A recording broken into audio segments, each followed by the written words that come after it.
오늘은 롯데그룹에 대한 이야기를 해드릴까 합니다.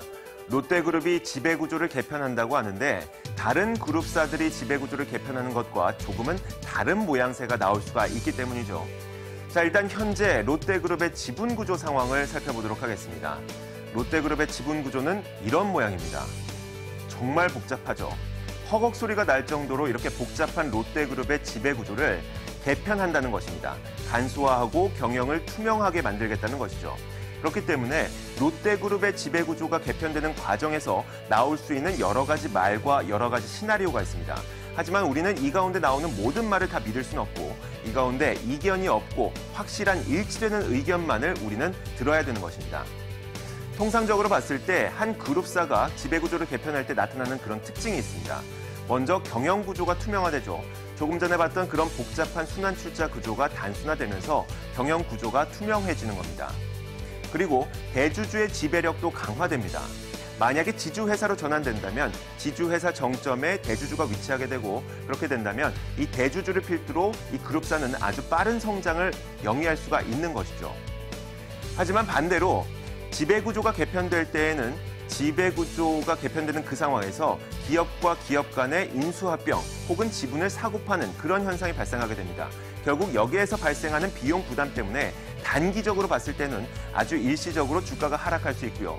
다만 반대로 조금 전 이야기를 했던 것처럼 대주주를 필두로 아주 빠르게 사업이 성장하게 된다면 주가는 오히려 성장에 대한 기대감을 안고 장기적으로 주가가 상승할 수 있는 그런 기회는 마련하게 됩니다.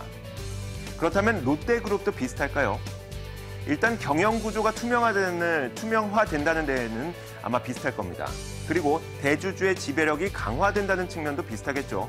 마찬가지로 비용 부담이 때문에 단기적인 주가 하락이 나타날 수 있다는 측면도 어찌 보면 비슷할 겁니다. 하지만 성장에 대한 기대감이 있을 것이냐, 여기에 대해서는 아직도 의문감이 남아있는 것이죠. 그 이유는 이렇습니다. 바로 롯데그룹은 일반적으로 우리가 그룹이 지배구조를 개편할 때 일반적인 기업들은 자발적으로 지배구조를 개편합니다. 하지만 엄밀히 따지자면 롯데그룹이 지금 진행하고 있는 지배구조 개편은 자발적이진 않기 때문이죠. 그 이유는 이렇습니다.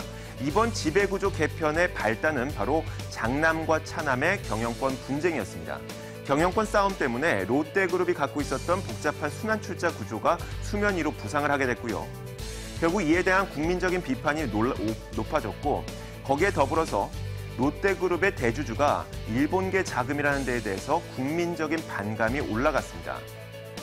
그렇기 때문에 롯데그룹은 이번 지배구조를 개편하는 과정을 이런 방향으로 진행해야 됐던 것이죠. 국민들의 반감을 잠재우고 그리고 일본 대주주의 지배력을 최소화할 수 있는 방향으로 지배구조를 개편해야 되는 겁니다. 결국 이번 롯데그룹의 지배구조 개편은 외부 압력에 일정 부분 떠밀린 그런 측면이 있다는 것이죠. 즉, 다시 말하자면 롯데그룹은 조금 다른 측면을 갖고 있기 때문에 이 롯데그룹의 지배구조 개편은 다른 기업들이 지배구조를 개편할 때와 조금은 주가 움직임이 다를 수도 있다는 겁니다. 그런데 이런 가운데에서도 시장 전문가들과 증권사들 사이에서 일치하고 있는 의견이 있습니다. 바로 호텔 롯데에 대한 기대감인데 롯데그룹 안에서 호텔 롯데의 위치는 매우 중요합니다. 일단 일본에 있는 대주주가 호텔 롯데의 지분을 대부분 들고 있고 그리고 호텔 롯데는 우리나라에 있는 호텔 롯데그룹과 그리고 일본 대주주 안에 이 다리 역할을 하고 있습니다. 그렇기 때문에 만약에 지주회사로 전환이 될 경우에 이 호텔 롯데는 지주회사 정점에 위치할 가능성이 있고요. 그리고 요즘 대세가 무엇인가요? 바로 면세점 사업입니다. 호텔 롯데는 이 면세점 사업을 통해서 아주 큰 돈을 벌어주는 그런 기업이죠. 그렇기 때문에 이 롯데그룹 입장에서는 호텔 롯데를 절대 포기할 수도 그리고 그냥 놔둘 수도 없는 아주 중요한 기업이기 때문에 이 기업에 대한 기대감은 높은 겁니다. 또 한 가지 기업이 있는데 바로 롯데쇼핑입니다.